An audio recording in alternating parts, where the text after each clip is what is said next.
જો બાકી આ તો બટેકાનું શાક બનાવ્યું છે રસાવાળું, પણ આ અલગ રસો બનાવે છે, ઠીક રસો બનાવે છે, ખીચડી જોડે ખવાય એવું હે ને. યસ, લોકો ભાખરી ખાતા પણ મને આજે રોટલી ખાવાની ઈચ્છા થઈ. મને ભાખરી જ બનાવી હતી. બનાવી હતી ને તો કોને ના પાડી. પણ આ ભાતની જગ્યાએ ખીચડી મારી ચોઈસ હતી, તો ભાખરીની જગ્યાએ રોટલી તમારી ચોઈસ હોવી જોઈએ ને. આમ ડોંબોડવામાં શાકની અલગ લાગે છે, એટલે સારું લાગે છે. સારું લાગે પણ બહુ જ અલગ લાગે છે. સારું વાળું એના જેવું લાગે ટેસ્ટ.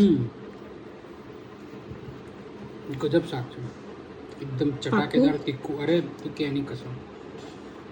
મને એમ કે તમે એવું કહેશો કે શું એક્સપેક્ટેશન્સ હતી મારી ને આવું બનાવ્યું. એક્સપેક્ટેશન મારી પતલા રસાની હતી, પણ મેં કહ્યું ચલો ઓકે ખીચડી taste? એટલે વાંધો નહીં. આમ ટેસ્ટ તો 10 on 10.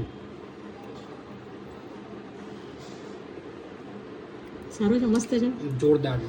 નવો ખતરો, જાતે પોતાની રેસીપી બનાવી. તો સિરિયસલી જોરદાર. ટોમેટો ગ્રેવી નાખી છે શું અંદર?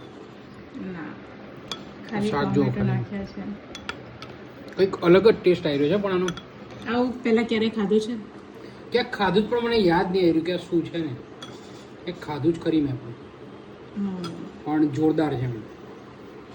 જાણી લો. છાશ આપું? હા લાવ. સારું, ચાલો લાવું.